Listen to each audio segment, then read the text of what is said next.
조금 전에 말씀드렸었습니다. 그래서 제가 이제 그러면은 우리가 먹거리 관련해서 먹거리 지속성, 지속 가능한 먹거리, 그리고 안전한 먹거리 이 두 가지에 이렇게 맞추는데 그러면 우리는 어떻게 식생활을 하고 있을지 잠깐 그거를 이제 살펴보도록 할게요. 첫 번째 사진이 쌀입니다. 2024년에 저희가 1년 동안 먹은 그 1인당 연간 소비량이 55.8kg거든요. 이거는 계속 지속적으로 줄고 있는 형태고요. 옛날에 그 사진 그 드라마나 이런 거 보시면은 우리 밥그릇이 왜 주발이라고 해서 엄청 컸었잖아요. 70년대 같은 경우는 100kg 100kg 정도 넘게 이렇게 그 쌀을 소비를 했었는데 지금은 이제 그렇지가 않죠. 그래서 80kg가 한 가마니거든요. 근데 1년에 한 사람이 한 가마니도 못 먹는 상황이 됐고요. 그리고 지금 계속 이제 그 떨어지고 있는 상황입니다. 그 반면에 밀가루 소비는 이제 늘어가고 있고요. 그래서 밀가루 소비가 지금 36.6kg. 네, 엄청나게 많죠. 네, 그 예전에 비하면 많이 늘었고 계속 지금은 그 밥보다는 빵을 많이 선호하는 문화라서 이렇게 변해가는 것도 있고요. 그리고 이제 GMO 식품을 먹는 게 1년에 45kg 정도 먹고 있습니다. 그래서 우리는 그 GMO를 식용으로 이용하기 위해서 수입하는 게 세계 1위거든요. 그러니까 수입량으로 따지면 일본이 훨씬 많아요. 근데 일본은 식용으로는 쓰지 않고 가축 사료로만 씁니다. 그래서 이제 먹는 거는 우리나라가 이제 수입해서 먹는 거는 1위고요. 그래서 지금 45kg라고 하면은 어마어마하게 많은 양이죠. 근데 대기업들이 그 GMO 수입을 많이 하고 있고요. 그 GMO에 대해서 조금 더 알고 싶으시다. 그러면은 제가 다음 시간에는 좀 준비를 해가지고 말씀을 드리든가 그렇게 할게요. 지금은 대략적인 것만 보고요. 그래서 주로 이제 콩이나 옥수수, 면화 종류로 이렇게 수입을 하고 있습니다. 그리고 고기는 소비량이 계속 늘고 있어요. 저희는 지금은 뭐 60.7kg인데 대부분 돼지고기가 많은 비중을 차지하고는 있습니다. 네, 근데 계속 늘어나고 있고, 네, 육류는 소비가. 그래서 이거는 탄소 배출과 직접적인 관련이 있죠. 네, 육류는. 그리고 건강과 관련할 때, 우리 안정성과 관련할 때는 라면 소비. 그러니까 1년에 이제 1인당 79개거든요. 네, 세계 2위일 거예요. 1위가 아마 베트남인가 그렇게 되고요. 네, 그래서 라면을 우리가 이제 엄청나게 많이 먹는 네, 국가이기도 하고, 그리고 커피를 또 많이 마십니다. 그래서 약 1년에 416잔 정도. 네, 세계 평균은 150잔 정도인데요. 세계 평균 수치는 몇 년 동안 거의 그 상태거든요. 별로 변동이 없는데, 우리는 계속 늘고 있어요. 네, 그래서 보면은 뭐 커피 전문점도 계속 늘어나고 있고, 네, 아시아 쪽에서는 이제 우리가 가장 많이 마시는 곳이고요. 요거를 우리가 돈으로 한번 계산을 해보면, 왜냐면은 커피도 탄소 배출이 많은 거거든요. 물 발자국도 크고요. 그래서 기후 문제하고 연관 지었을 때는, 커피도 우리가 한번 살펴봐야 될 그 품목이라서 제가 올렸습니다. 그래서 1인당 416잔을 마신다고 하면은 이거를 4,500원 정도 계산을 하면은 1년에 187만 2천 원이에요. 커피에만 우리가 쏟는 돈이. 근데 이제 반면에 쌀을 보면은 80kg 한 가마니가 23만 원일 경우에 일주일 동안 우리가 먹는 양은 3,500원어치밖에 안 되고요. 그 23만 원은 제가 왜 23만 원을 넣냐면 박근혜가 대통령이 될 때 이거를 공약으로 넣었었죠. 쌀값을 이 정도 선까지 올리겠다고. 근데 이제 이렇게 올라가진 않았고요. 예, 거의 뭐 12만 원, 15만 원, 15만 원 정도로 봤을 때 이게 평균값이라고 보시면 됩니다. 그래서 이럴 때 우리가 한 2천 원 정도 이런 쌀을 먹으면 2천 원 정도 쌀값으로 나가는 거고요. 그러니까 하루에 커피값 나가는 거하고 쌀값 나가는 거를 비교를 해보시면은 많은 차이가 있을 거예요. 그리고 쌀은 그 밥 한 공기가 100g 정도 되거든요, 쌀이. 근데 보통 하루에 소비량이 150g 정도 됩니다. 네, 그래서 이제 한 공기 반 정도만 하루에 이제 소비를 하는 거고요. 그래서 연간 소비량 이제 55kg로 봤을 때는 10만 원 정도 우리가 쌀값으로 쓰는 거예요, 1인당. 근데 친환경 유기농 쌀로 우리가 먹었을 때 그때는 30만 원이 채 안 되죠. 한 26만 원, 7만 원 정도 되는데 커피 값을 180만 원 하고 그 쌀값을 25만 원 했을 때 어디에다가 더 투자를 하는 게 환경적으로 좋고 우리 건강에도 좋을지 그거는 좀 생각해 볼 문제죠. 그래서 이제 그 학부모들이나 주부들을 상대로 이 교육을 할 때는 그 쌀을 대부분 어디에서 사시냐고 그러면은 마트에서 산다는 분들이 많거든요. 예, 그러면은 마트에서는 가장 먼저 보는 게 가격이라고 하더라고요. 예, 가격을 보고 샀을 때 그 친환경 유기농 쌀이 아닌 경우에는 대부분 우리가 미국에서 쌀이 수입이 되고 있잖아요. 근데 이게 혼용이 돼서 판매가 되거든요. 그래서 국내산 몇 프로, 수입쌀 몇 프로 이렇게 해서 판매를 하기 때문에 그거를 구성표를 보지 않으면은 그냥 국내산을 먹는다고 생각하고 쌀은 드실 수가 있어요. 네, 그래서 이제 환경적으로 친환경 쌀을 우리가 계속 먹으면은 논생물이나 많은 그 생물 다양성을 지킬 수 있는 환경 실천이 되는 거죠. 이런 것들을 또 같이 얘기를 하면 좋을 것 같아서요. 제가 이거를 여기다가 이게 제가 좀 두서없이 넣나 봐요. 그래서 아까도 말씀드렸는데, 예, 사업 방향, 예, 필요성, 여기 이제 아까 먹거리 지속성하고 예, 안전성이 좋다는 거. 그리고 그러면은 이런 활동이 왜 필요하냐? 이거는 이제 기후 위기에 따른 먹거리 위기, 기후 위기는 먹거리 위기다. 이렇게 이제 귀결이 되기 때문에 어, 우리가 이런 사업을 또 하는 것 같고요. 그리고 먹거리 위기는 그냥 생각을 할 때는 생산의 문제로만 생각을 할 수가 있거든요. 근데 이제 생산이 불안정해서 이게 우리한테 보장이 안 되는 상황, 그리고 먹거리가 안전하지 않은 것도 먹거리 위기거든요. 그 양쪽 측면에서 다 이게 먹거리 위기로 이해를 하시면 좋을 것 같고요. 근데 일반적으로 생각할 때 생산을 생각을 할 때는 식량 안보 쪽하고 기후하고는 식량 안보 쪽하고 이제 연결을 지어서 전 그 국가적인 수준으로 생각을 하거든요. 그래서 이제 식량 주권이나 식량 자금 문제를 얘기를 하는데 먹거리 안전을 얘기를 할 때는 좀 더 개인적인 차원에서 얘기를 많이 하게 되는 게 있기는 합니다. 그래서 이제 가장 중요한 거는 지금은 식량 안보가 일단은 중요하죠.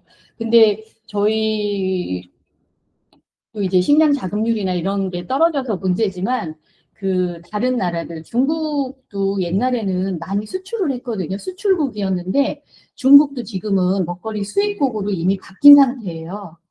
네. 그러다 보니까 그 중국도 이 기후 위기가 심해지면은 식량 안보 문제가 커지잖아요. 그러다 보니까 그 다른 나라에 외국에다가 땅을 엄청나게 많이 사놨거든요. 여러 나라에다가 많이씩. 그럼 미국이나 뭐 영국이나 대부분 그 선진국들 잘 사는 나라라고 하는 나라들은 그런 조치를 해뒀습니다. 왜냐하면은 자국에서 생산이 안 될 때, 예, 다른 데서 이제 생산을 해다가 어, 먹거리를 충당하기 위해서 식량 안보 차원에서 이제 그런 조치들도 있습니다. 그리고 그래서 먹거리 이 기후와 그 먹거리 위기를 하나라고 봤을 때 저희가 이제 2008년도부터 이 곡물 수출 규제가 시작이 됐거든요. 거의 이때부터 시작된 나라들이 많아요. 여기 보면은 빨간 표가 있는데 여기는 수출 규제 조치에 들어간 나라들이고요. 그 러시아나 뭐 여기 중국도 있죠. 인도 뭐 이렇게 있고 그리고 IT 문제는 많이 아시죠? 우리가 이제 여기는 기후 이런 여기는 기후 문제도 있지만 사실은 그 수입 규제를 풀면서 이제 이런 일이 벌어지기 시작했죠. IT라든가 또 뭐 필리핀도 예전에는 농업국가였잖아요. 산모작까지 가능한 농업국가였지만 쌀 시장을 개방하고 난 이후에 이렇게 이제 몰락하게 된 거죠. 그래서 이제 먹거리 때문에 이제 문제가 생기기 시작한 그 나라들은 초록색으로 표시가 됐어요. 그리고 그 이후에 이제 그 2007년 그쯤부터는 밀 수출국들도 이제 타격을 받기 시작했거든요. 겨울에는 더 추워지기 때문에 밀 생산이 저조해지기 시작하고 또 2016년도 같은 때는 보면은 프랑스에는 겨울에는 농사가 잘 됐는데 봄에 수확 시기에 이제 비가 너무 많이 와가지고 이 밀 수확이 40% 정도 이제 감소한 이런 경우도 있고요. 그래서 대부분은 이 기후 문제 때문에 생산량에 타격을 받는 이런 상황들이 이제 많이 벌어지게 됐고요. 그리고 우리가 이제 이 먹거리 그, 어, 그 자립이 필요하다는 거를 언제 또 절실히 느꼈냐면 코로나 때 이때 교류가 없었잖아요. 그러다 보니까 식량 안보 차원에서 모든 그 대부분의 나라들이 그 수출 규제를 이때 또 많이 했거든요. 그래서 베트남 같은 경우는 쌀이라든가 또 러시아나 세르비아, 뭐 카자흐스탄 이런 데 보면은 밀, 설탕, 식용유 이런 것들이 다 있죠. 우리가 이제 설탕은 정말 수입에만 의지하잖아요. 밀도 마찬가지입니다. 네, 그 자급률이 너무 떨어지기 때문에 이렇게 이제 막혔었고요. 그리고 태국 같은 경우는 계란 수출을 되게 많이 하거든요. 근데 그 수출도 계란도 묶어놓고 수출을 정지시켜 놓은 상태였습니다. 그래서 이런 상태였고요. 그 이후에는 이제 우크라이나 맨 오른쪽에 보시면은 이때는 그 우크라이나 러시아 사태가 벌어졌을 때 그때부터 또 밀 수출 금지 됐고 팜유도 수출 금지하고 이래서 그때 생각하시면은 우리 석유값도 올랐고 과자값도 올랐고 이때쯤에 많은 그 식품이 올랐었거든요. 그 세계 그 공유가 원활히 돌아가지 않으면은 이거는 그냥 우리 가격 상승으로 바로 직결되거든요. 그래서 그런 문제가 있었고요. 그래서 이제 보면은 그 기후와 관련해 가지고는 맨 밑에 보시면은 그 IPCC 여기 그 과학자들이 한 말이 식량을 생산할 수 있는 모든 땅을 보호하라. 예, 이 사람들이 이제 이런 말을 남겼습니다. 그만큼 심각하다는 얘기고요. 그리고 한국 우리 이제 먹거리 현황을 보면은 곡물 자급률이 2024년도 거는 아직 이제 자료가 없더라고요. 그래서 2023년도에는 22.2%밖에 안 되고요. 식량 자급률이 49%입니다. 그래서 그 식량 자급률은 사람이 먹고 있는 목숨을 부지하기 위해서 정말 먹는 그런 곡류라든가 뭐 과일 종류라든가 이런 것들이 포함된 거거든요. 그래서 이거는 이제 49%인데 우리가 쌀 자급률이 90%가 넘잖아요. 그래서 그런 거를 이제 빼면은 자급률이 정말 적다고 보셔야 되고요. 특히 곡물 자급률 같은 경우는 우리가 동물의 사료로 쓰는 그 양까지 넣은 거예요. 그래서 지금 20% 정도밖에 안 되는데 여기서 쌀 자급률이 많은 부분을 차지하고 있기 때문에 쌀을 빼고 생각하면은 사실 자급률은 5% 정도라고 생각을 하셔야 돼요. 그러니까 나머지 쌀 빼고 95%는 우리가 다 외국에서 지금 사다 먹고 있는 상황입니다. 그래서 이제 코로나 상황이나 우크라이나 상황이 벌어졌을 때 우리한테 먹거리가 제대로 공급되지도 않고 가격이 상승하고 이런 이제 사태가 벌어졌었고요. 그게 바로 이 자급률이 낮기 때문에. 그래서 이제 식량 주권이 이제 우리가 잃어버리고 있는 거죠, 사실은. 그래서 안보 지수를 보면은 이거는 이제 24년 작년에는 113개국 중에서 39위더라고요. 근데 OECD 국가 중에서는 이제 꼴찌라고 보시면 됩니다. 22년도에도 이렇게 39위였었고요.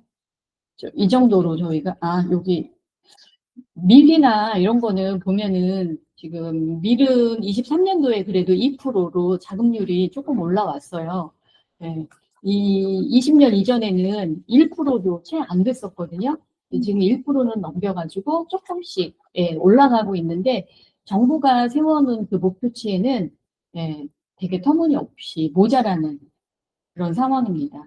그래서 저희가 이제 그 우리밀 하지만 그 2%밖에 안 된다. 우리밀 지금 생산량은 전체 중에서. 그리고 콩도 뭐 30% 정도고요. 쌀만 이제 99.1%인데 쌀도 지금 100%를 넘기는 게 사실은 안정감이 있거든요. 그래서 이것도 불안한 상황이죠. 네. 그래서 이렇게 보면은 자급률이 점점 밑으로 계속 떨어지고 있는 상황입니다. 또 보면은 네. 계속 떨어지고 있고요. 근데 그 우리가 곡류를 생각할 때는 쌀, 보리, 콩, 밀 이 정도로 생각하지만 다양한 곡류가 많거든요. 콩만 해도 종류가 엄청나게 많았고요. 근데 그런 것들을 소비를 안 하다 보니까 점점 사라지고 있어요. 그래서 저는 그 시민들하고 얘기를 할 때는 식량 주권을 지키기 위해서는 그러니까 내가 먹고 싶은 거를 골라 먹을 수 있어야 되잖아요.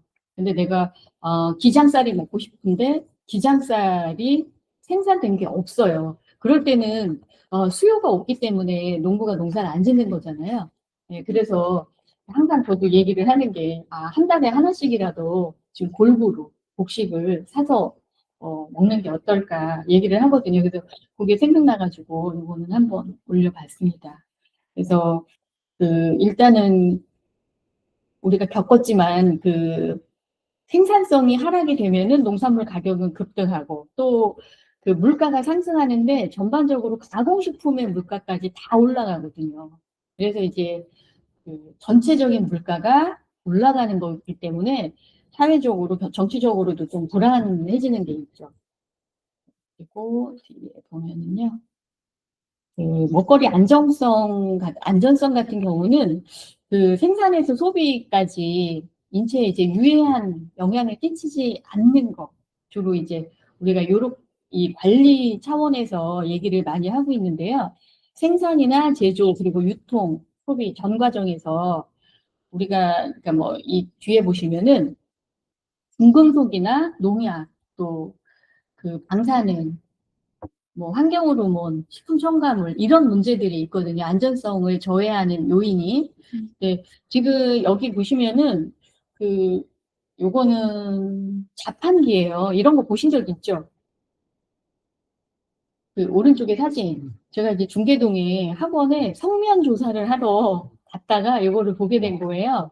네, 애니메이션을 걸어놨는데 그거를 안 해가지고 슬라이드 쇼로 보시면 될 것 같아요.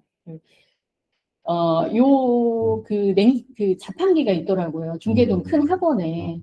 그러니까 아이들이 밖에 나가서 저녁을 사 먹거나 해야 되는데 귀찮잖아요. 근데 여기서 이제 이 과자나 음료를 때우게 되는 거예요.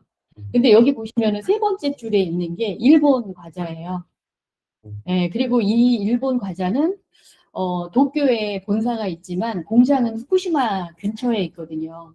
그래서 이제 TV에서, KBS에서 한번 일본 얘기할 때, 후쿠시마 얘기할 때 이 문제를 얘기했었어요. 근데 이제 이 과자가 가니까 버젓이 학원에서 이제 팔리고 있는 거예요. 이거는, 그러니까 아이들한테는 좋은 먹을거리를 제공해야 하는 의무감이 있잖아요. 어른으로서. 근데 이제 그거를 다 하고 있지 못한 거죠.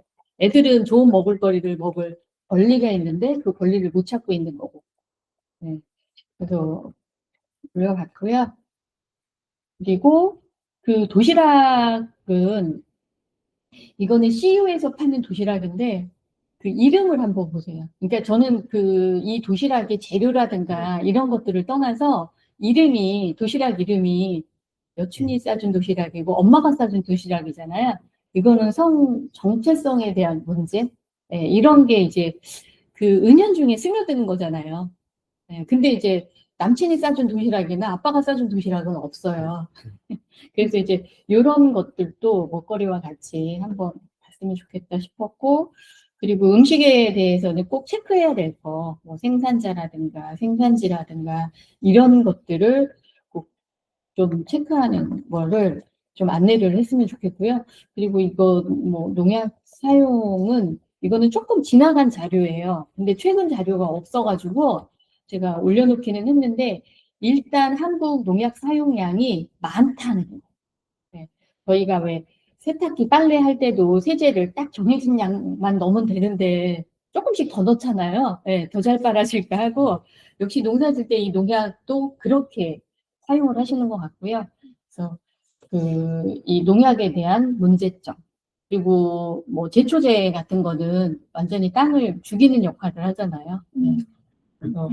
그렇고요. 그리고 이제 그 가공식품에는 식품 첨가물이 이제 많이 있는데 가공 안전성을 얘기할 때는 대부분 이제 식품에서 그 가공식품에서는 어떤 게 있냐면 정제당, 그렇죠? 당 그리고 정제염, 트랜스 지방, 이 식품 첨가물 이 네 가지 정도로 네, 가공식품을 얘기를 할 수가 있습니다. 그래서 뭐 편리하고 여러 가지 맛도 일괄적이고 이런 점은 있지만 이것 때문에 이제 좀 문제시 되는 것들은 이제 이런 정도가 있어요. 그래서 의원님들이 여기에 대해서도 가공식품이나 식품 첨가물에 대해서 좀 더 알고 싶다 하시면은 네, 제가 자료를 네, 뭐 충분히 더 보여드릴 수가 있고요. 그래서 이 첨가물 같은 경우는 식품 첨가물 같은 경우는 지금 이거는 제가 이제 여기에는 549종이라고 했는데요. 이거는 지금 한 2년 전의 종류고요. 그 해마다 달라지거든요. 왜냐하면 그 식약처에서 식품 첨가물을 등록을 시켜놓고 공식적으로 사용을 한 게 60년대부터 시작을 했거든요.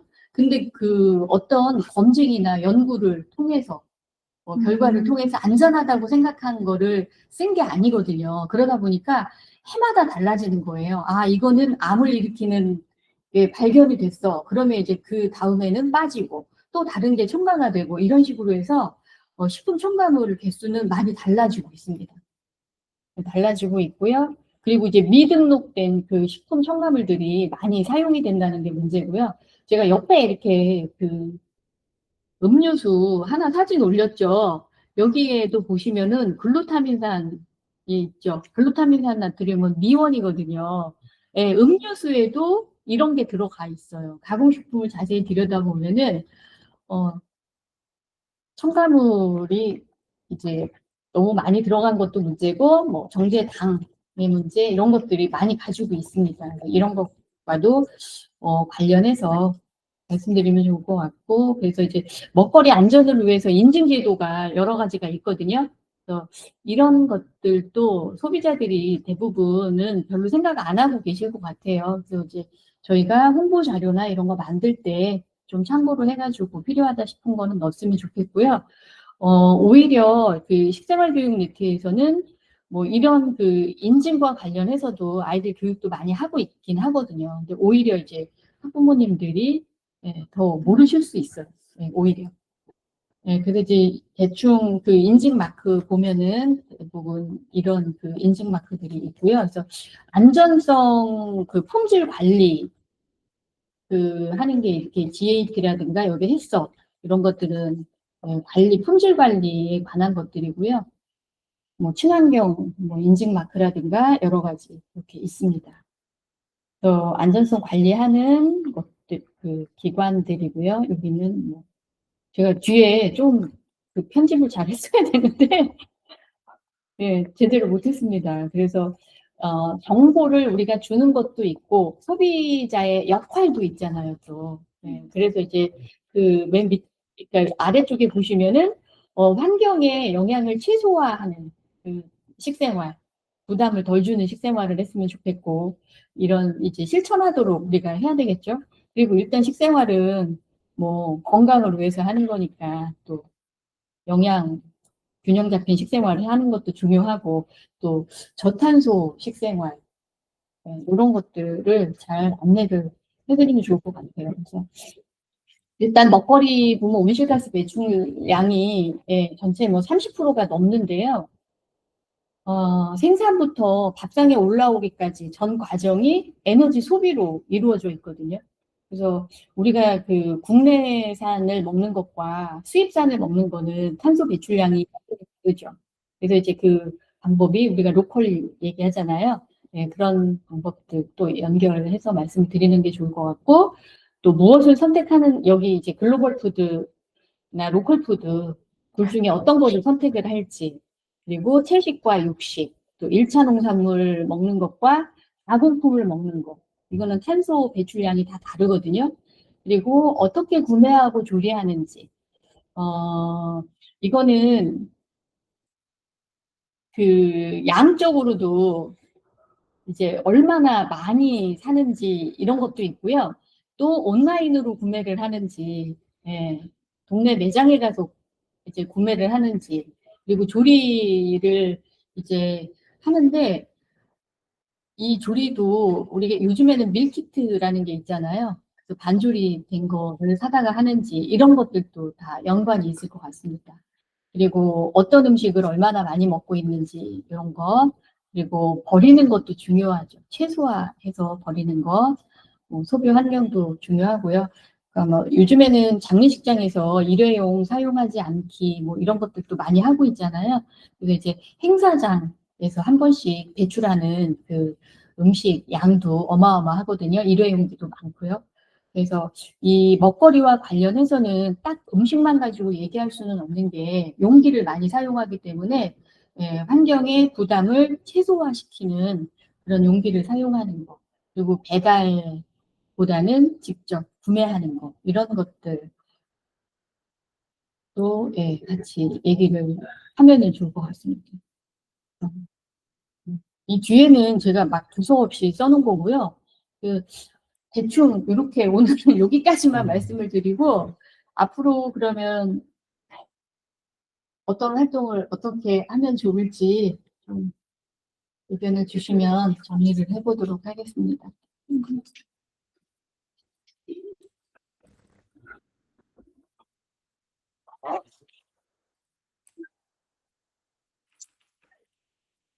혹시 김혜원 의원님 말씀하실 내용 있으시면 편하게 말씀 주시면 제가 타이밍 맞춰서 마이크 끄겠습니다.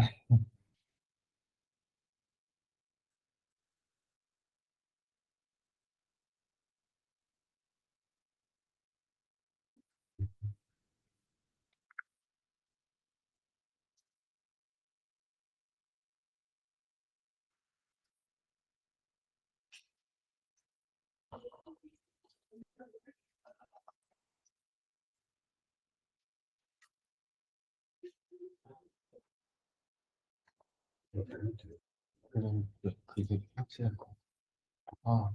오늘 자료 공유되면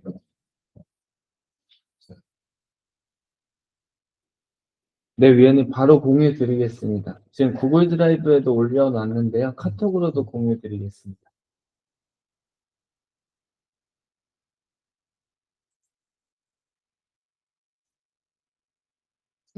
그 뒤에는 그냥 생각나는 거를 마구 쓴 거예요. 아, 이것도 해봤으면 좋겠다. 이것도 해봤으면 좋겠다. 그래서 지금 말씀을 안 드리는 거고요. 또 그 의원님들이 생각하신 바가 있으실 것 같아서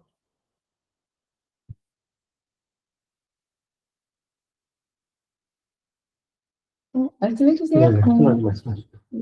네, 저는 여기 기후 환경 부분에서 네, 전문성을 가졌다고 할 수는 없기 때문에 네. 조금 말씀해주신 부분을 문화적으로 풀어봤을 때 어떤지를 생각을 해봤었는데요. 네.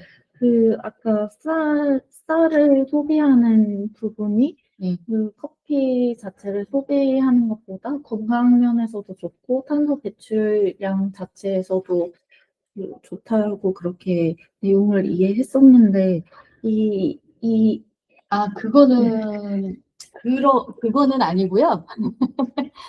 네, 그러니까 그 환경적인 측면에서 볼 때 앞으로도 그러니까 어떤 그 식품이 환경에 더 안 좋은 영향을 미치는지 우리가 먹기 위해서는 만약에 저는 커피를 되게 좋아하거든요. 네, 네. 그래서 그 커피 없이 살 수가 없는데 이런 상태로 가서 이제 나중에는 커피도 못 먹게 되는 상황이 오잖아요. 결국은 이제 없어지게 되는 그런 그 식품들이 계속 나열이 되는 거를 보면은 쌀도 그렇고 커피도 있단 말이에요. 네. 그러면은 우리가 친환경적으로 식생활을 가지고 가는 거는 결국은 지속적으로 우리가 이런 것들을 누리고 먹을 수 있도록 하는 것도 있거든요. 그러니까 어떤 방식으로 네, 먹을지. 그러면은 음. 네, 지금 그러면 아까 네. 그 쌀이랑 커피를 네. 말씀하신 거를 제가 네. 비교군으로 잘못 오해를 했었고, 지금 다시 설명해 주신 걸 들으면서 저도 그 우리나라가 일단 카페가 다른 나라에 네. 비해서 많고, 전용 주거 면적이 적다 보니까 또 밖에서 문화적인 시간을 보내는 게 잘 돼 있는 나라인데, 이 나라에서 커피를 지속 가능하게 먹을 수 있는 것, 이런 식으로 좀 캠페인에 어필을 할 수 있으면 메시지에서 그런 점이 좋을 것 같다고 생각을 했어요. 그 지도상에 남회기선이었나? 그 커피 벨트 선이 있고, 거기에서 지금 뭔가 좀 변화가 있다는 거를 들은 적이 있었는데, 이런 내용들을 토대로 아까 말씀하신 것처럼 학부모 대상으로 뭔가 교육이 더 필요한 부분이 생길 것 같은 거예요. 그 인증마크 제도도 오히려 학부모들이 저도 이런 인증마크를 체계적으로 배운 세대는 아니어서 약간 이런 걸 같이 알려주면서 그 내용도 같이 들어가면 그 서민 대상으로도 메시지 전달이 좋지 않을까 이런 생각을 했었고 그 해썹 시트 인증 마크에서 해썹 같은 부분은 이게 제가 이해하기로는 수출을 할 때에도 해썹이 있어야 수출이 되었나? 그 할랄 식품 쪽에서도 이게 같이 인증이 중요한 걸로 알고 있는데 이런 내용들을 좀 엮어서 다문화나 아니면 해외 부분 연결하는 내용들도 좀 교육 프로그램으로 만들면 좋지 않을까 이런 생각을 했었고요. 그 친환경 유기농 쌀 이런 말씀에서 생활의 생활 다양성을 지킬 수 있다고 말씀해 주셨는데 제가 들었던 마지막에 생활 다양성 방식이 저는 우렁이.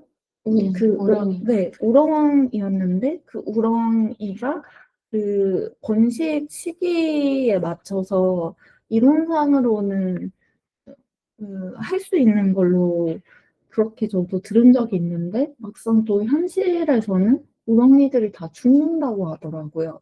개체수 조절을 하는데도 죽어서 이게 좀 효과가 없다 이런 이야기도 들은 적이 있어서 이 부분은 제가 잘 몰라서 요즘에 그럼 또 최신의 정보나 사례가 있다면 알고 싶습니다. 일단 제가 이제 커피하고 쌀을 비교를 해놓은 거는요. 그러니까 저희가 커피를 마실 때는 그 커피 가격에 그다지 신경을 안 쓰고 먹잖아요. 네, 근데 쌀을 먹을 때는 그렇지 않거든요. 그래서 어디에 더 투자를 하는 게 더 가치가 있는지 사실은 네, 그거를 말씀을 드리고 싶어서 될 수 있으면 쌀은 친환경 유기농으로 우리가 먹으면 좋겠다. 이런 차원에서 이제 말씀을 드렸던 것도 있고요. 그리고 우렁이 같은 경우는 지금 이제 우리나라에 있는 그 우렁이들이 대부분 알을 낳잖아요. 그거는 그 토종이 아니거든요. 우리나라 토종은 거의 이제 없어지다시피 해가지고 외국에서 그거를 들여와서 우렁이를 이제 뿌려놓은 거거든요. 근데 저도 걔네들이 죽는다는 얘기는 또 다 대부분 또 친환경 농업 하시는 데 가면은 우렁이들이 많이 보이기는 하거든요.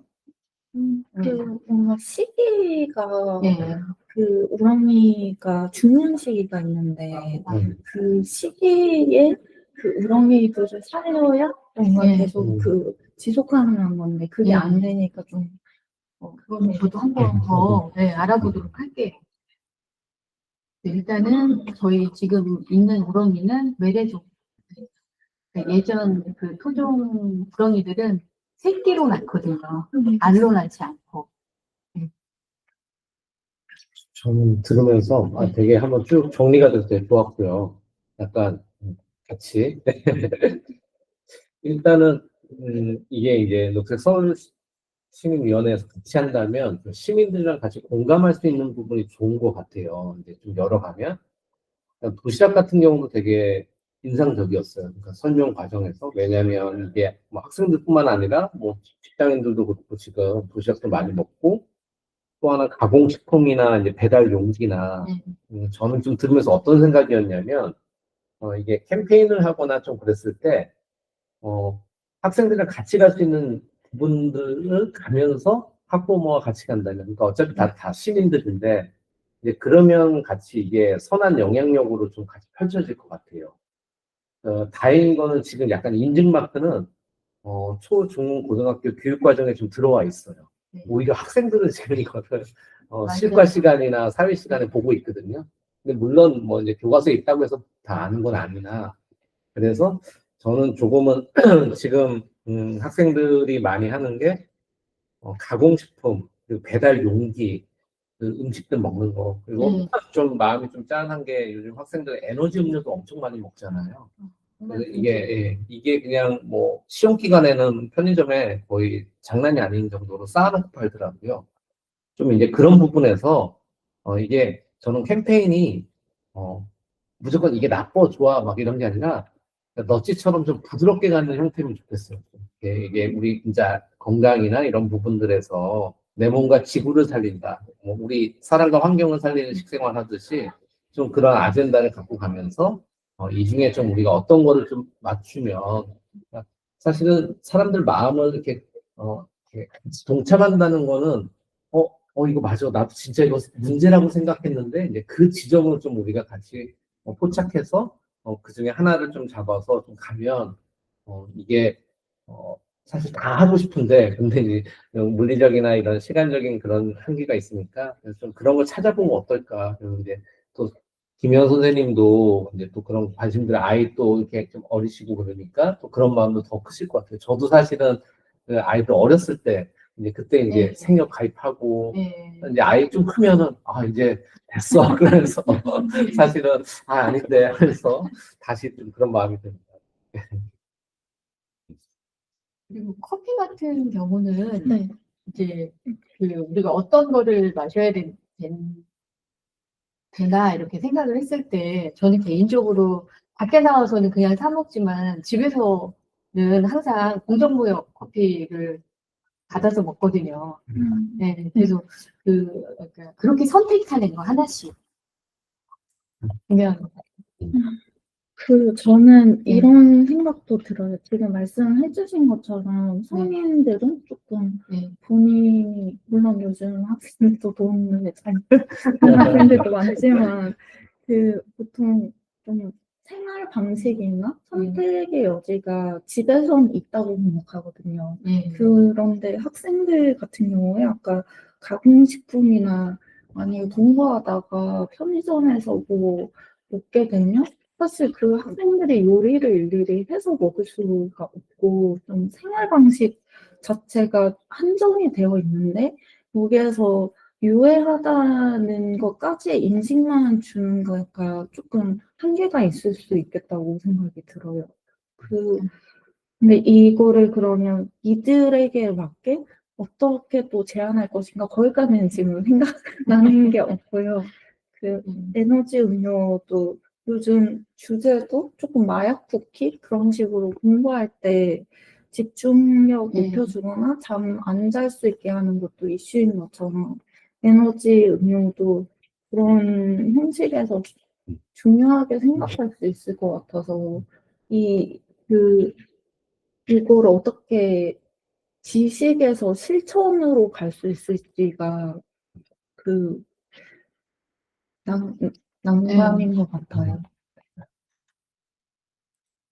앞서 우리가 공식 회의하기 전에 이제 샌프란시스코에 이제 녹색이 출장 가셨을 때 그 학생들 제안으로 이렇게 바뀐 것처럼 저도 뭐 단번에 이게 한 번에는 다 물론 어렵지만, 근데 이제 에너지 음료도 이제 나라마다 입법이 좀 다르더라고요.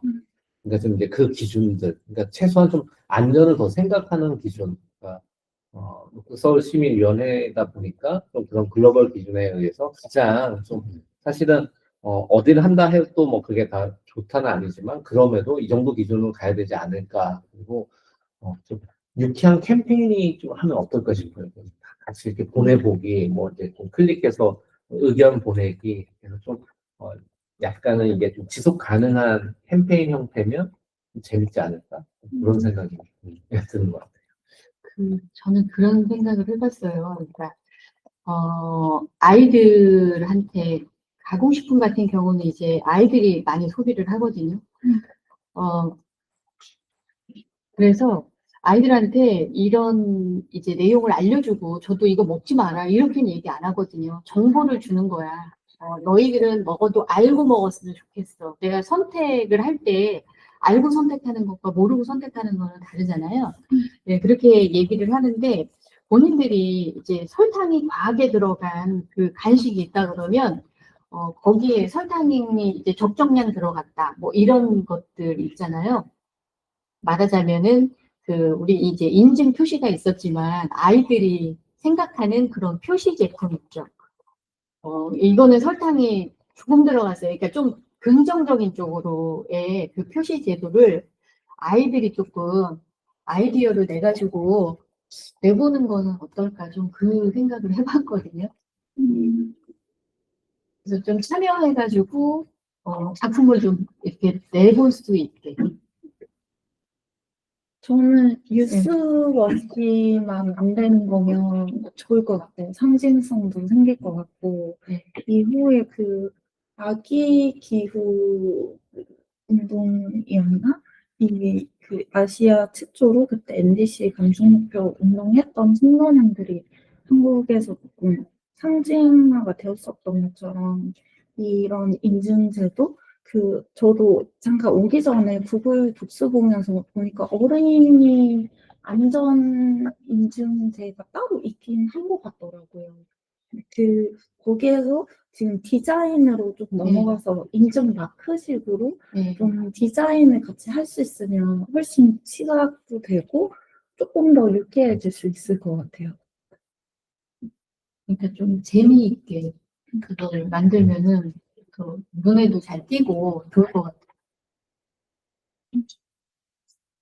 요즘 친구들이 패드로도 디자인을 되게 능숙하게 해서 네. 쉽게 하는 것 같아요.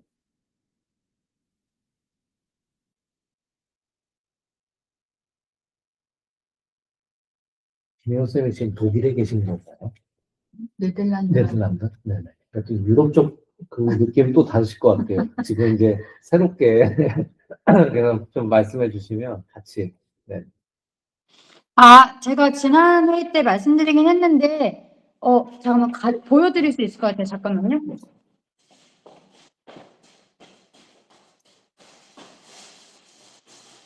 진짜 줌 회의를 하는 의미가 있는 이게 보시면 이런 식으로 이게 보이세요? 모든 음식마다 이게 있어요. 모든 식재료마다. 그 등급이 있고, 이게 그러니까 직관적으로 쉽게 이해할 수 있는, 이거를 먹었을 때 이게 해롭다. 그래서 가공식품은 거의 다 이를 쓰고요. 근데 이제 아이들 과자 먹이는 섹션에 가면 가끔 C가 있어요. 간혹 A도 있어요. 간혹. 크래커일 때 A도 있어요. 그래서 그런 건 왜 그런가 보면 치아씨드로 만든 이제 식이섬유와 단백질로만 되어 있는 크래커 같은 게 있어요. 당연히 맛이 없죠. 맛은 없는데, 그거는, 예, 이제 뭐 땅콩버터나 크림치즈 같은 걸 발라 먹으면 맛있으니까, 이제 그런 베이스처럼 크래커를 먹고 싶은 사람을 위해서 이렇게 해놓고, 이게 모든 이제 그로서리 스토어에 가면은 거의 모든 거에 다, 예, 이렇게 돼 있기 때문에 뭐 냉동식품 할 것 없이 다. 그래서 그냥 훨씬 그냥 직관적으로 이해하기 편하고요. 제가 근데 이제 다만 제가 추가로 찾아보니까 이게 어떤 환경이나 탄소 발자국을 기반해서 만든 건 아니고요.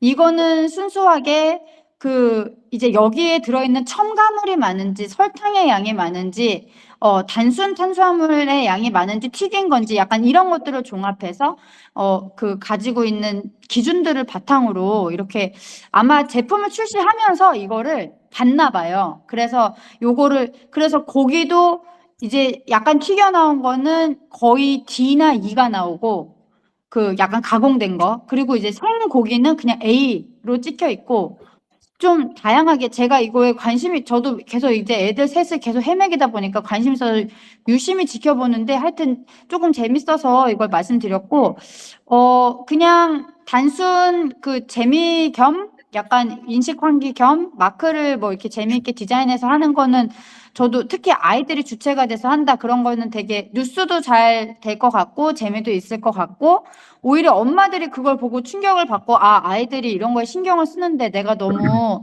그냥 마트에서 1+1만 사준 것이 아닌가 뭐 이렇게 느낄 수 있는 네, 그런 계기도 될 것 같고 저는 좋은 것 같고 그냥 이제 지난주에 회의한 것도 있고 오늘 발표해 주신 것도 보고 하면서 제가 계속 드는 생각은 저희가 만약에 위원회 차원에서 소위원회 차원에서 뭔가를 해야 된다고 할 때 뭐가 시민들에게 가장 관심을 끌 수 있고 좀 이렇게 유용할 수 있을까 그거를 계속 고민을 하는데 저도 이거에 신경을 쓰고 사는 엄마임에도 불구하고 오늘 발표에서 알려주신 것처럼 먹거리 안전을 위한 여러 인증 제도에 대해서 이렇게 자세하게 있는 걸 모르고 그리고 이 식품 인증 마크가 이렇게 많은지도 거의 대부분 몰라요. 그래서 저는 이 부분은 근데 이거를 굳이 시간에서 찾아보지도 않아요, 사람들이. 왜냐하면은 굳이 이렇게까지 먹어야 된다고 생각하는 사람도 없고 플러스 이런 게 붙어 있으면 무조건 비싸다 이렇게 생각하시는 분들도 많기 때문에 굳이 우리가 일부러 그걸 찾지는 않는데 이제 제가 생각하는 거는 이제 가장 마일드한 방식에 도움이 되는 거는 정보 제공이라고 보거든요. 위원장님 말씀하신 것처럼. 그럼 정보 제공을 할 때 서울시의 시민으로서 내가 뭐를 알고 있으면 제일 편할까? 제가 예전에 서울시 장애인 인권센터로 총괄을 3년을 했었는데 좀 다른 얘기이긴 하지만 사람들이 어쩌다가 관심 가질 만한 내용들을 구별로 추려서 정리를 해놓으니까 되게 훨씬 관심도가 높아졌어요. 예를 들어 그때는 장애인 관련된 센터들이었는데 사람들이 지나가면서 그거 하나도 관심이 그냥 저런 게 있었네 모르다가 본인이 막상 이렇게 찾아보려고 할 때 너무 그냥 네이버 지도에만 되게 의지하잖아요. 이것도 마찬가지거든요. 본인이 유기농을 먹고 싶으면 그냥 사람들이 뭐 그러니까 지도에 생협 아니면 뭐 유기농 아니면 뭐 초록마을 이런 식으로 이제 몇 개만 찾아가지고 거기를 그냥 가서 사는 거지 구체적으로 나한테 이렇게 많은 선택의 가능성이 있다? 내가 이런 걸 고려해 볼 만한 것들이 있다는 잘 모르시고 하시는 경우들이 있어요. 물론 이제 아주 상위에 있는 분들은 이거보다 더 자세히 막 따지면서 하시지만 저희는 그런 분들을 대상으로 이렇게 하려고 하는 건 아니기 때문에 그래서 제 생각에는 온라인 브로셔나 그러니까 더 좋으면 더 됐으면 좋겠는 거는 만약에 구마다 이런 거에 대해서 자치구마다 파악할 수 있는 부분이 있다면 구에도 다 이제 환경 보건에 관련된 것들이 있는데 거기서 이게 식품에 연결되어 있는 데기 때문에 아마 환경보건 쪽에서 신경 못 쓰고 있는 자치구도 있을 것 같기는 하거든요. 저희가 지금 서울시 단위에서 하는 거니까 하는 거고 그래서 제 생각에는 어떤 그런 기본적인 정보 우리나라에는 이런 인증 제도가 있어요. 이런 거를 구별하려고 이런 마크를 써요. 그래서 우리 구에는 이런 마크들을 전문적으로 취급하는 이런 곳이 있어요. 그러니까 이런 정도로 그러니까 그거 우리가 막 광고해 주자는 얘기는 아니고요. 어차피 거기가 이제 민간 업체들이 많다 보니까 광고해 주자는 건 아니지만 적어도 그런 곳을 찾아갈 수 있는 디렉토리를 만들어 준다거나 이런 거를 내가 조금 관심 있는 사람이 좀 구체적으로 서치해 볼 수 있는 로 데이터를 제공해 주는 차원의 온라인 브로셔나 이런 게 제작돼서 배포되면 좋을 것 같다. 그러니까 조금 저는 구체적으로 계속 뭐 이렇게 말씀드리는 편이라서 되게 부담스러우실 수도 있는데 하여튼 이제 저는 그런 생각을 해봤습니다. 저도 지역별 먹거리 현황 지도 만들기 여기 있었으면 참 좋겠다. 25번 이렇게 넣어놨었거든요, 뒤에. 그래서 저희가 이제 재료를 사는 것도 중요하지만 지금은 외식을 많이 하잖아요. 밖에서 밥을 많이 먹기 때문에 친환경 식당이라든가 또 카페라든가 이런 곳들 있죠. 그런 곳들은 앱에 올려가지고 좀 쉽게 그러니까 내가 이제 카페를 가더라도 될 수 있으면은 네, 그런 곳으로 찾아갈 수 있도록 네, 제공이 되면 좋겠다 이 생각은 했습니다. 근데 예산이 많이 들겠죠. 이거 관련돼서 저도 지금 활동하고 네네. 있는 게 서울시 그 활동인데요. 이거 베리어프리 활동 어플인데 서울시에서 베리어프리 관련 스타트업이랑 MOU를 맺어가지고 여기에서 주변 건물을 그냥 조회를 해서 그 주변 건물에 뭐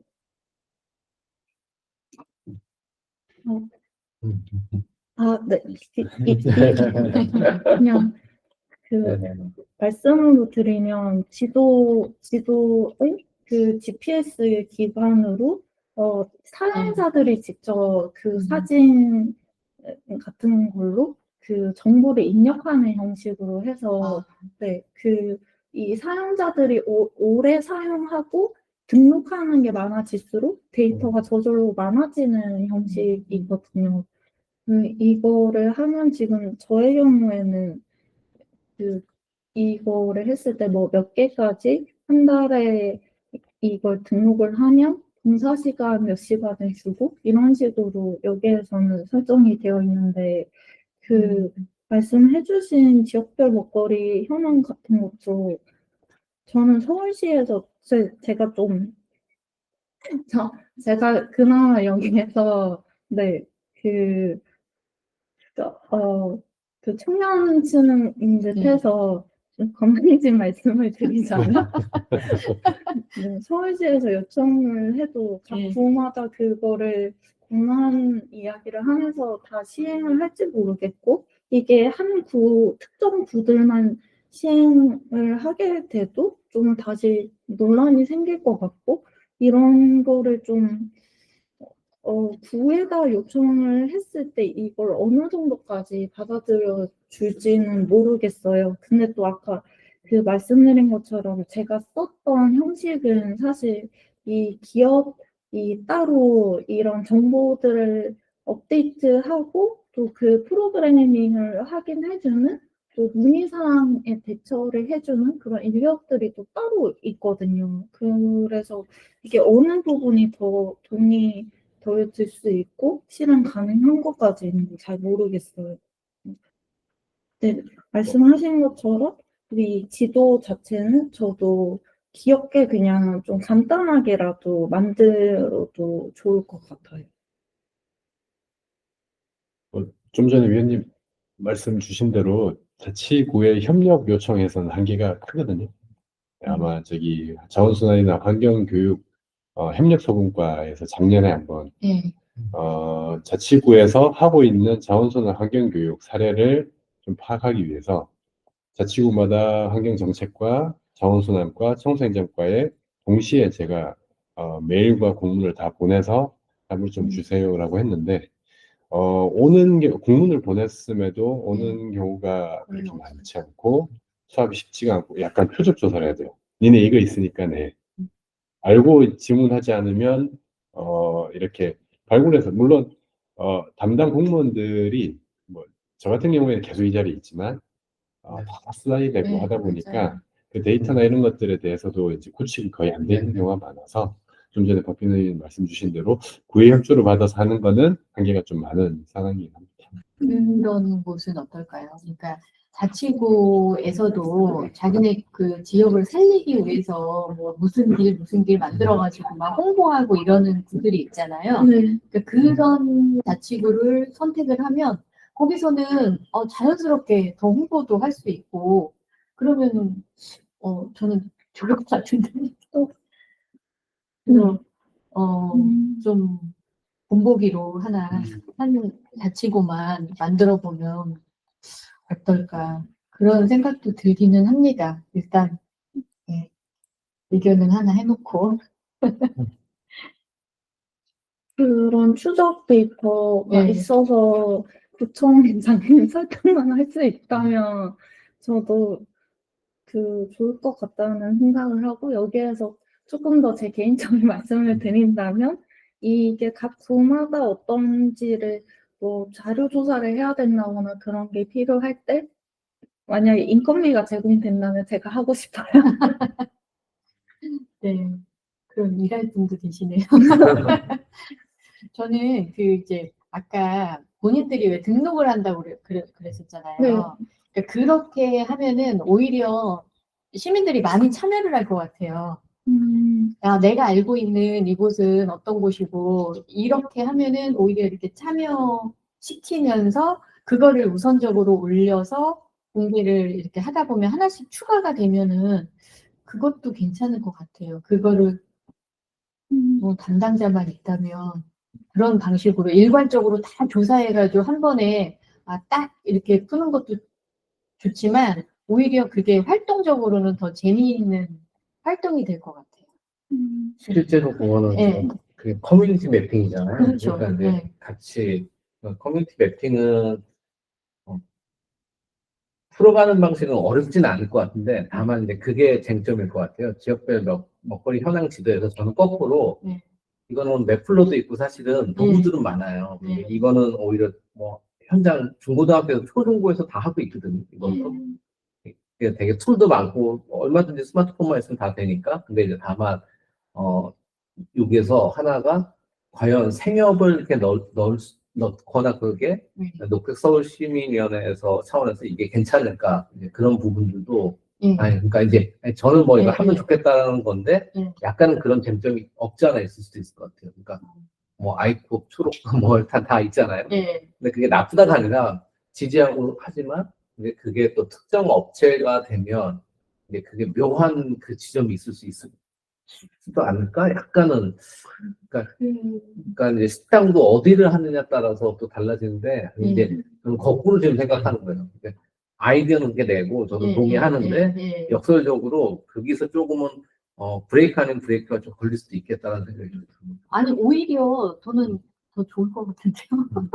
아니 근데 10차원에서 네. 녹색 서울 시민위원회 차원에서 근데 만약에 한 살림은 됐어. 그러면 이제 다른 어디에서 왜 우리는 없어 하면 이렇게 되면 그게 이제 시민들이 하니까 그 약간 그 과정을 이렇게 볼 것이냐. 근데 이제 이게 어떤 거냐에 따라 달라질 것 같아요. 그러니까 이제 민간 거버넌스니까 창의적으로 가는 건 될 것 같은데 막 시사업이었으면 안 될 가능성은 또 있지 않을까? 좀 아니, 약간 친환경 그 사업 할 때는 네네. 생협 상관없거든요. 네네. 다 마땅히 들어가는 네네. 건데. 근데 이제 그 친환경인데 이게 그렇게 저는 그러니까 역으로 지금 제가 거꾸로 자꾸 말씀드리는 거예요. 근데 뭐냐면 제가 오히려 이거에 대해서 문제 제기한다면 감사해서 이거 왜 특정 업체, 특정 회사 어찌됐건 이제 그들의 시각에 의하면 왜 그 길을 여기를 시 예산으로 이걸 해주냐라고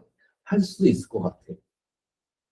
저도 이제 하도 이제 항상 학교 일을 하고 하다 보니까 뭐 말도 안 되는 브레이크를 많이 당하다 보니까 아니 이제 그 생각이 잠깐 들었어요.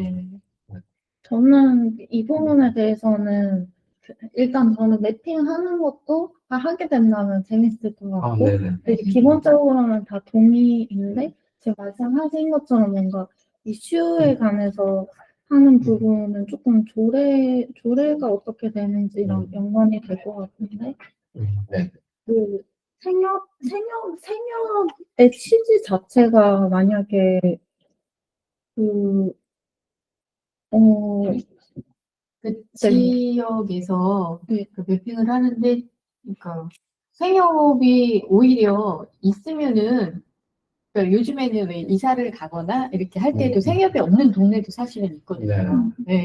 그런 것에 따라서도 이제 사람들이 또 막 불편하다, 막 이렇게 그렇거든요. 그랬을 때 오히려 저는 더 안내가 되고 시민들한테는 더 좋을 것 같아요. 그렇죠. 근데 이제 이게 그러니까 하나하나를 가면 뭐 생협은 많이 치면 친환경 식당이라고 했을 때 여기가 친환경 식당이라고 하는 인증 마크가 있어요. 인증 마크요. 아, 네. 그 인증 마크가 인증은- 있는 곳은 가능하고. 네, 네네. 친환경 인증을 받은 아, 식당이 있어요. 그 카페도 그렇고요. 네, 카페도 그렇고 그 네네. 베이커리도 그런 데가 있고요. 네네. 네. 네네. 그러면 네, 오히려 그래서 그러니까 그런 게 어떠한 있는 베이스에서. 그와 관련한 그런 인증 마크들 있잖아요. 네네. 조금 다양한 그 식당이나 뭐 이런 데도 있을 거예요. 네네네. 그러면은 그런 것들이 있는 곳을 이렇게 좀 아, 네네. 올리면 좋겠죠. 네네. 제가 제가 이 어플 쓸 때 상황이 좀 다를 수도 있겠지만 건물을 찍거나 그러면 건물 관리 아, 네네. 네. 김현선. 아니요, 말씀하세요. 네, 말씀하세요. 아, 손을 듣고 떼고 있습니다. 가지고. 그러니까 제가 지금 제가 쏘아 올린 공 때문에 얘기가 길어지고 있어서 그래서 이제 말씀드리는데 저는 그 이제 지도라는 거는 그러니까 지도에 포커스가 있다기보다는 그 브로셔를 원래 온라인으로 제작해서 배포할 수 있는 조금 쉬운 브로셔고 지금 제가 그러니까 지도는요, 아까도 제가 설명하면서 말씀드렸지만 특정 업체가 들어가고 안 들어가고로 나중에 저는 시비가 될 수 있다고 보고 다만 시민들이 이제 주도적으로 참여해서 자발적으로 올린다, 베리어 프리 어플처럼 그러면은 뭐 그거에 대해서는 그 업체에서 나름 막 홍보도 열심히 하고 이렇게 독려할 수 있는 자극제가 될 수 있겠지만 서울시 자체에서 그런 지도 같은 걸 배포하는 건 당연히 신중해야 된다고 저는 생각하고요.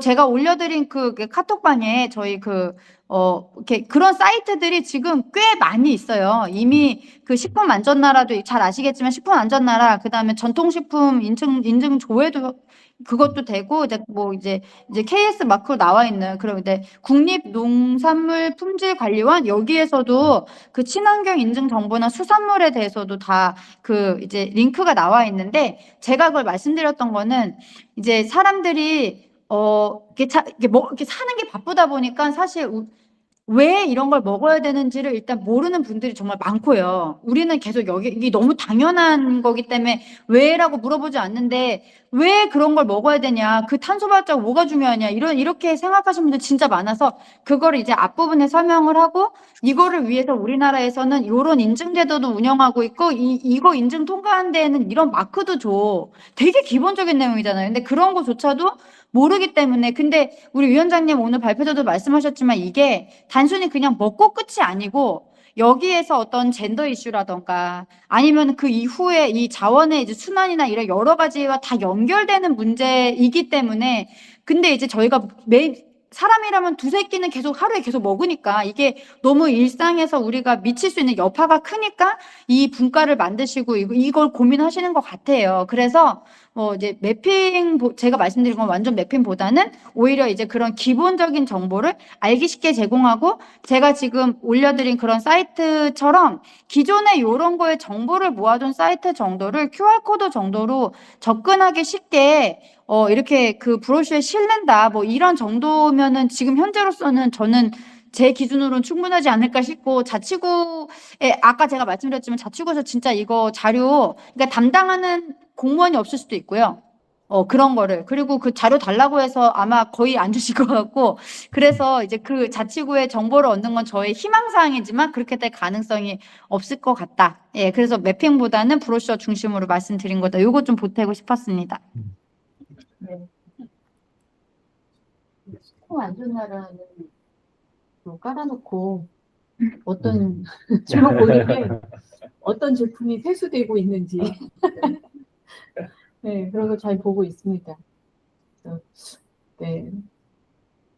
여기 식품 안전나라 전문 정보 카테고리에 우리 동네 식품 안전 정보 안에 우리 동네 음식점 이런 거는 그냥 나트륨 줄이기 실천 음식점 이런 게 뜨긴 하니까 이런 거는 원래 있는 데이터로 활용하기에 좋은 것 같아요.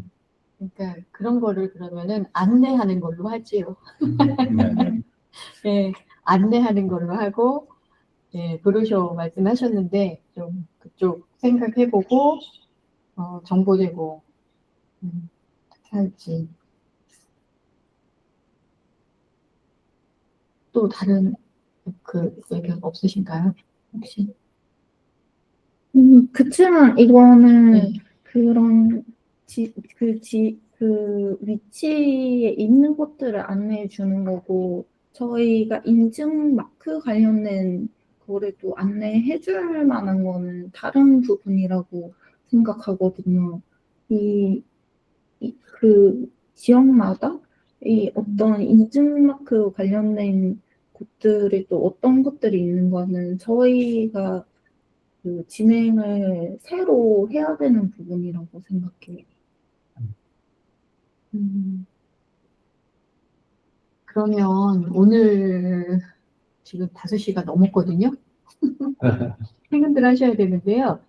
오늘은 그러면은 여기까지 이야기를 나누고 저희가 이제 당장 뭐 이렇게 결정을 하고 준비를 해가지고 뭐 다음 달부터 캠페인을 시작하고 이래야 되는 건 아니거든요. 그래서 저는 그 올해는 준비하는 기간으로 가졌으면 좋겠어요. 어차피 내년까지 사업이 이어지니까 좀 잘 이렇게 생각해서 오늘 이제 이야기 나눈 거 또 주무관님이 정리해가지고 주시면 위원님들도 좀 세부적으로 생각을 좀 정리를 해보셨으면 좋겠고요.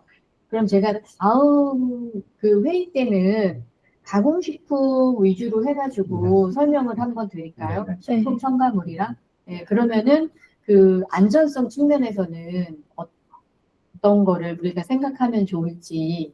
네. 저는 네. 해주시니까 너무 좋아요. 뭔가 정리가 되고 거기에서 다시 의견이 나올 수 있는 것 같아서 오늘 또 많은 도움 됐어요. 감사합니다. 그러면은 예, 그렇게 정리하도록 하겠습니다. 멀리서도 이렇게 참여해 주시고 자료까지 챙겨주시고 감사합니다. 독일도 보니까 대개는 2등급이 많더라고요. 그리고 저희는 왜 생협이나 이런 친환경 제품들은 첨가물이 거의 안 들어가잖아요. 근데 그 독일 그 유기농 마트에는 보면은 첨가물이 많이 들어가 있어요. 예. 그러니까 대만도 많이 들어가 있거든요. 예. 그러니까 첨가물을 그래도 좀 예, 우리가 조금 더 조심하는 사람은 조심하는 것 같아요. 이게 이제 좀 이게 각 층이 다르거든요. 달라서 그런 거지. 다른 나라들은 오히려 우리가 더 철저한 것 같아요. 생협 측면에서는 그런 것들. 오늘 고생하셨고요. 네. 오늘 여기까지 진행하고 정리해 주시면 그거 가지고 좀 더 생각해 보는 걸로 하겠습니다. 그래서 다음 회의는 어떻게? 다음 회의는 어떻게 잡을까요?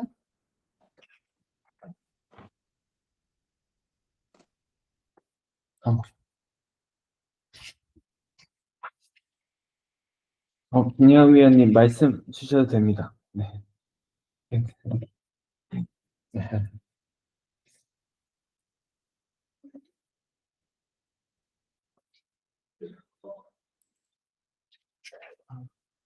의원님들 언제가 좋으세요? 언제쯤으로 하는 게 좋을까요?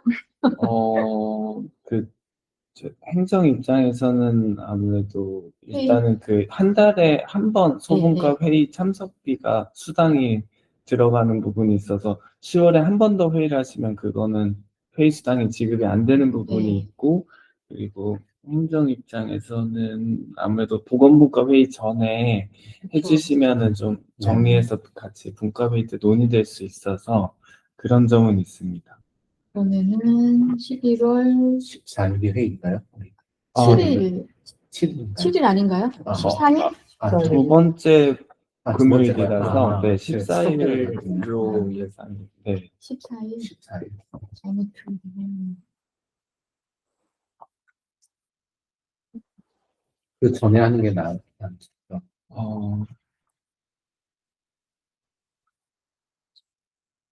네, 그거는 위원님들께서 네. 정해주시면 저희는 준비하겠습니다. 그때도 뭐 만약 되면 11일날 화요일 뭐 이 시간도 괜찮지 않을까요? 그날 11일은 다른 날로. 예, 네네. 그 시민평가단 네. 예, 모임이 있어가지고요. 2시에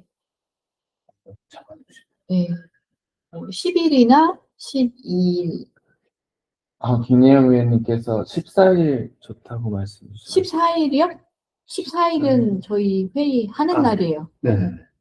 아니면은, 네. 보건분과 회의 전에 2시는 가능할 것 같거든요. 14일 오후 2시. 선생님, 수업. 네, 네, 네, 네. 그렇죠. 오후 네. 중심으로 말씀드렸다. 네. 12일도 좋다고 말씀 주셨어요. 12일이요? 12일. 네. 어떠세요? 괜찮습니다. 괜찮으세요? 네, 괜찮습니다. 괜찮으세요? 그럼 12일 4시로 하겠습니다. 11월 12일 오후 4시로. 그때는 온라인으로 하게 될까요? 네. 네네. 그럼 3시도 괜찮습니다. 시간 4시. 김예원 선생님이 4시가 좋으실 4시가 거예요. 좋으세요? 네. 그럼 좋습니다. 4시. 거기는 좀 시간을 내려서. 예. 네. 그렇죠. 주무로 하고.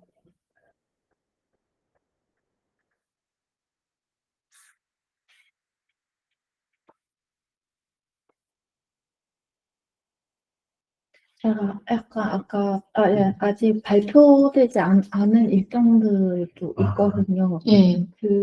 네네. 시민 규제단이나 기후 대응 관련된 거가 이 11월 이 사이에 제가 현장 가는 게 있는데 네. 그게 아직 거기에서 정해지진 않고 이야기만 네. 되는 중이라 좀 만약에 미리 알려주시면 네. 최대한 같이 조정해 보면 될 네. 것 같아요. 네네. 정 안 되면 최대한 선생님이 맞춰보죠. 계셔야죠. 저희 네. 이렇게 단촐한데 한 분이라도 빠지면 안 됩니다. 같이 시대 맞추면 될 것 같아요. 들리니까. 네, 혹시 이 시간에 조금 어려우신 분이 계시면 제가 다시 카톡방 올려드리고 네. 네, 다시 잡을 수 있도록 하겠습니다. 편하게 알려주세요. 네. 나중에 겹칠 수 있으니까. 거기 생활 유해물질 거기는 의원님들이 많이 계시잖아요. 이 녹색이 말고 다른 기후위기 대응 모임이어서 아, 네, 시민 발제단 예, 예. 저도 그 기후위기 적응이 됐지 그 시민 평가단 관련된 거. 네, 수고하셨습니다. 김현 선생님, 수고하셨습니다. 그럼 다음에 뵐게요. 조심히 들어가세요. 수고하셨습니다.